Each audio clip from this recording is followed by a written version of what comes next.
Hey, Dynix Diary fam. Just coming to you today with the video. Didn't expect this would be my first video, but I wanted to come on and give a tribute to Chadwick Boseman. If you know me from any length of time, my friends all know that I love Chadwick Boseman. I first fell in love with him in the movie 42.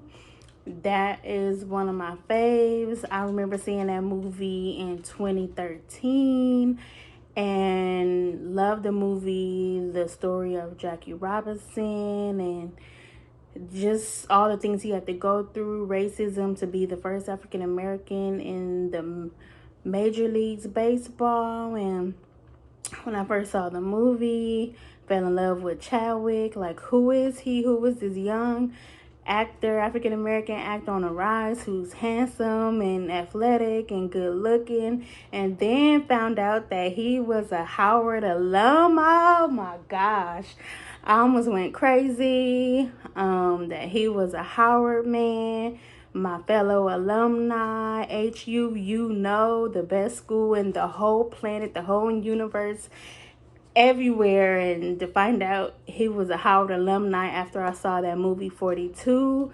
I just had to know, who was he. I wanted more, wanted to see all his movies and followed his body of work since that time. I love 42, just the whole story of overcoming and black love between Jackie Robinson and his wife, and just love the whole movie. It was so uplifting and encouraging, and it reminded us that no matter what challenges we face, we can overcome them just through perseverance and endurance. And ever since then, I just followed his body of work. I want to know more. I wanted to know, like, any of his movies. I had to watch him. Anything. And then he did Black Panther in 2018. Oh my gosh, that was just historic.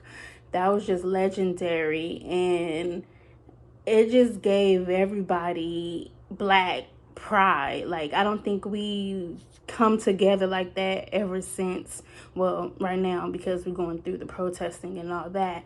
But we were just proud. Like, when I first saw a trailer of the movie, like, what, a black superhero? I was never really into comics. The only movies I saw was Batman in the 90s.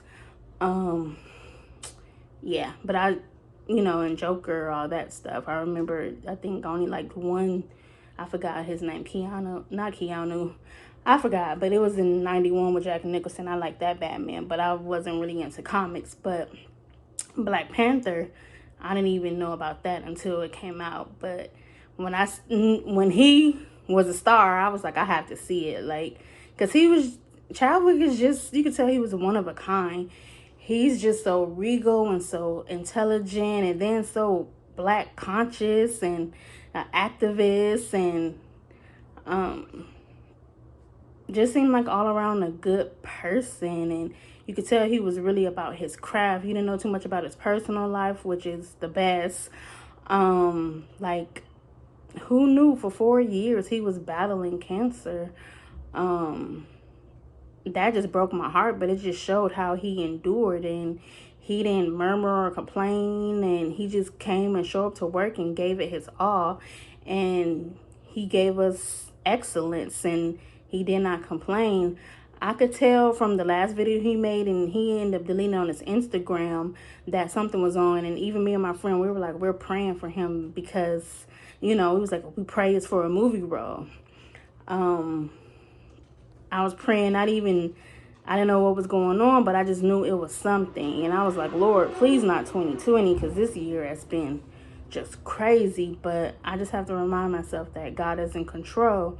But what a legacy for a young man at 43 years old to have that impact on, children and young adults, like all age groups. Like, his legacy will be remembered forever. And all the people who've worked with him. And it's just tragic that this amazing person, this amazing light is not here anymore. Like, why him, Lord? Why him? I know I was just excited about some upcoming movies like Black Panther 2, and he was supposed to star in another movie about the first, I think, I don't know, some type of samurai or something. And, I saw The Bloods on Netflix. Anything he does, I'm watching. He had another movie on Netflix not too long ago, and he was a superhero looking for his sister in Los Angeles, and that was an amazing movie. Just anything he does, and I was just looking forward to, I was looking forward to him in the future, I know he talked about directing, and I know he was going to bring some amazing films in the future. He's very pro-black and conscious, and I know he was going to have some amazing films in the future, because he always said he felt more comfortable behind the scenes than in front. But I just can't believe, like, we're here, and I feel like he's done a job well done, and it's just sad that he's gone. Like, just the films that he's done, like, we're just left with that amazing body of work, like from Marshall, which I had to see the movie because he was talking about the first African American judge, and he was a Howard alumni. Also, he did James Brown, Get On Up, other amazing films. I have to list them all, but I'm going to get them all. I know my mom, she already started taking her collection out to see what movies, he had. Yesterday I was pretty devastated. I was numb all yesterday. My mom, she was like, I know I had to come see you because I know you've been crying your eyes out. And the way I found out was people were texting me like, are you okay? We're calling you, and my friend. And then I saw a news flash, and I was like, oh my God, like, not this, Lord. Lord, why? Like, he seems such an amazing person and a good person. And I think that all we could do was really pray for his family, because if we think he's amazing and some of us have never even met him, imagine his family and his friends. What a loss. A young man, 43, that's a very short life. Like, life is super short. And this year, I'm like, Lord, we're just getting punched in the gut. But I'm just learning so many lessons from him to do everything in excellence. And I remember 2018 when he came to Howard, and I wanted to go that year. I was like, I told my friend, like, she's a Howard alumni too. Let's go to DC. Like, he's speaking. Like, it was just an epic year. It was just pro-black. We was just like unapologetically black when Black Panther came out, and he was speaking at Howard at the commencement. I'm like, what an amazing year. Like, and that speech was so encouraging. Like, I listened to that from time to time to hype me up. And then he said my favorite scripture, Jeremiah 29:11. Like, I know the plans I have for you, said the Lord. I was like, oh my God, he's a man of faith too. Like, Jesus, like, he is just husband material. Like, I knew I loved him for a reason. Like, Lord, like, when he was just talking about faith and purpose and not just getting a job, like, there will be doors that's closed on you, but God will open those right doors. It was just such an encouragement.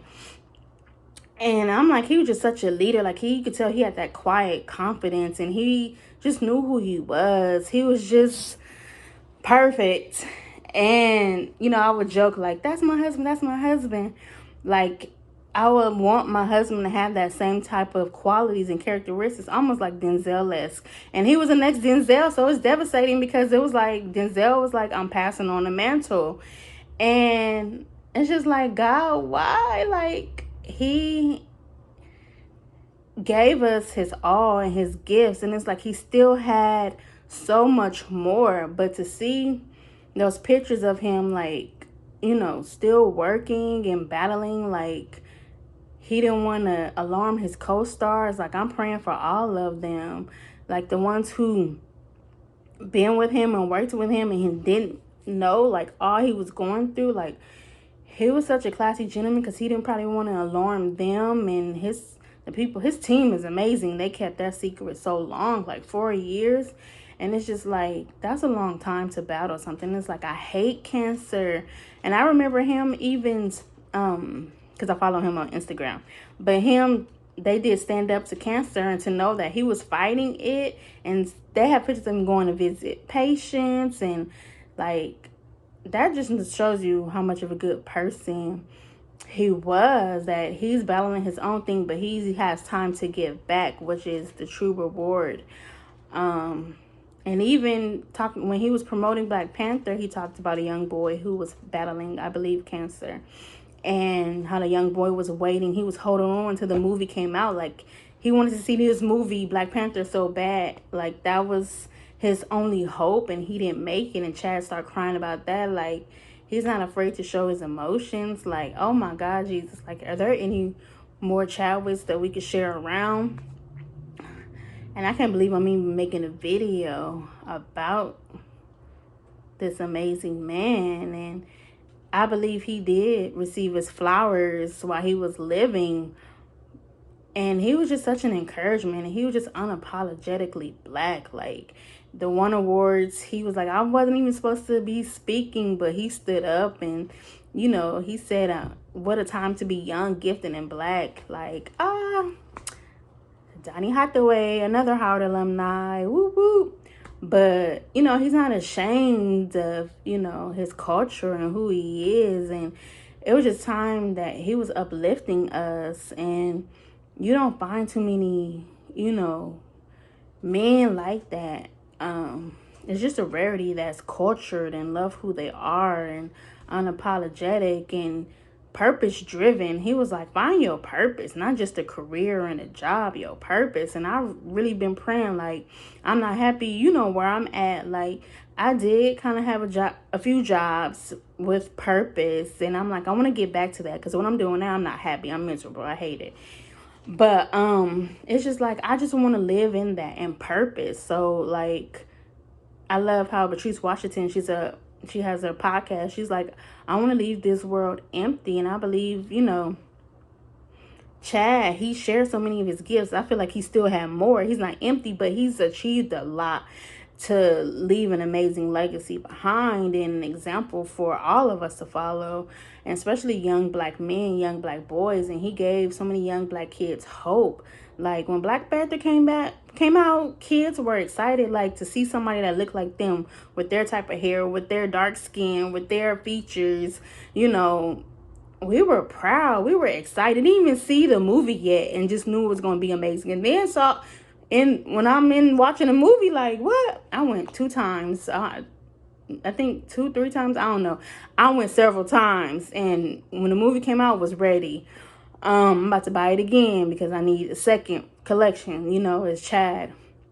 But it's such pride. And when I want to uplift myself, I watch Black Panther, because it was just to see a full Black cast, and, dark-skinned women. I think, it was just like, I see myself represented, which we don't always see. Colorism is huge in Hollywood and in the Black community. So just to see that made me feel empowered. Like, I'm strong. Like, this is my ancestry. I come from a beautiful history.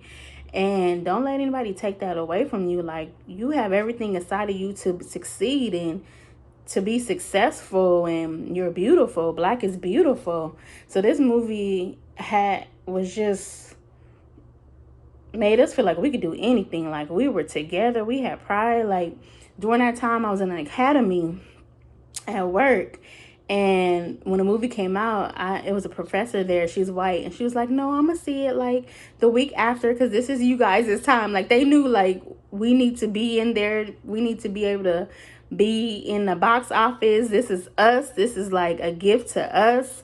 Like, I don't think we're gonna get reparations in this country, in America. No. So this is something for us. She was like, I'll let you guys have it. I'm like, thank you. That's so respectful. But like, just thinking about that time, like, I could almost get teary-eyed to see, like, he's a king. He was so regal.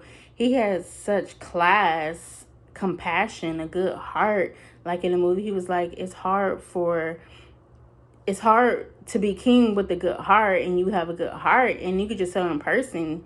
You could tell he had a good heart. He was one of a kind. You could tell he was a leader, not a follower. He wasn't into the Hollywood scene. He didn't care about fame. He really loved the craft and really wanted to make a positive impact and uplift people of color in film. And to see like he's not here anymore. Like I knew this movie like 42 really brought him out, but Black Panther, I was like, oh yes, he's like sealed in Hollywood history. He's already a legend. Like I can't wait for part 2. So that's devastating. Like I know they were filming it and it's heartbreaking. Like I don't know. I just know the whole cast is probably sick right now. I don't know. Because I'm like, the world, we really lost somebody major, somebody special, somebody unique, somebody that I don't know if we will ever have again. Like, you could tell it was a man of Valar, that's in the Bible. But it's just heartbreaking. Like, I think it's going to take us a while to really understand and really see what we lost. So it's just prayers to his family, his friends, and I think we're going to be hearing more about, him and his life and what he's done, that it's already inspiring me. Like if he could do all this stuff while he's sick, like he played the Black Panther and he wasn't feeling well. Like he showed up every time and gave us his best. Like I owe it to him to give my best in whatever I'm doing. And I just want to pay tribute, to this amazing man, like my Howard brother. I know Howard, we have been hit, with loss, and especially class of 2010, that's my class, already with 2 people passing away and, COVID and, certain, somebody, Mr. McDougal, he passed away. He was there when I was at Howard. And it's just like a family member that has passed away, and we're such a strong community. So it's like it double hurts, such a young man, and to see that he's gone, like, but I'm glad, like, we still have his words, especially on commencement. Like that was the best commencement speech I ever heard in my life. And I still listen to it to uplift just his videos, how wise he was. He was so wise for such a young age, and you could contribute that to his parents and his upbringing. This really sucks. Like, we don't have too many people of good character in this society today. We don't have too many people that's young and conscious and, unapologetically Black and proud and an activist and speak out against oppression and against racism and really want to fight for people's rights and equality. And he was strong but not loud, and it seemed like he was loving. And I just love him and Lupita. Like the chemistry was crazy and amazing, that all of us felt. I already loved him from 42, but even more so. And then I saw clips of him singing to Lupita a Bob Marley song, Don't Wait for My Love. Like, no wonder she fell in love with him, but he's taken. And I'm just praying for his beautiful wife, who I know who's sick. Like, she had the pleasure of being with him all the time, being around a man that's so wise and, so authentic and real, and just heartbreaking for his parents. I think he was the youngest, yes. So this sucks. I hate cancer. Cancer has taken people from my own family, and I just hate it. I just really hate it. Like, I know there's a cure. I hate it. Like, it's not fair. It's not really fair. I've talked to God, like, God, why him? I mean, we shouldn't want anybody else, but like, he just was a awesome member to society and such a example to look up to. And it's not fair. But job well done, Chad. We will miss you and love you, and we just have to hold your torch and keep up on excellence. And we will miss you, and God bless your family. And a lot of us fans and Howard family, we are grieving. I didn't even think I was gonna be able to do. I thought about doing a video, but I just know day by day, we have to be strong. And I already saw videos and clips of, people putting roses in front of the fine arts department. That's your school. I'm School of Arts and Sciences, but I took classes in fine arts. So it's just heartbreaking and it's surreal. Like, we were so excited, like the Howard Sun was coming back, and this year was my 10-year reunion. Howard 10, it just sucks COVID canceled it, and I really wanted to go back home because it's nothing like Howard in this world. Like, Howard, it's hard to describe. Like, it's just a place of blackness. Like, all black people are not the same, but with all of us mixed together and all that excellence, like, they push you to be better. And even Chad said he never thought he'd have that experience again, like going to Howard, until making Black Panther, and just the African diaspora and just the celebration of a culture that has been so oppressed, but it's so beautiful. And we're so resilient, and we continue to rise. Like, I wish Wakanda was a real country. Like, during that movie, so many black people was like, can we really create a Wakanda, like a place where we're not oppressed and we could just wear our hair natural and be thankful that we're dark skinned, and a place where we're on top and we're doing well and not suffering. And like today, being killed for just anything, just because of the color of our skin. Like, we know it's not a real place, but we really want to go. Like, we're over it here. This is not, we're tired of living here. It's too much. Like, getting killed on TV, and we still haven't arrested the cops that killed Breonna Taylor. Like, this is ridiculous. We have, I don't know why. But Chad, we will continue your legacy. We will make you proud and your family proud and your wife. And we love you, and job well done. Love you, Chadwick Boseman.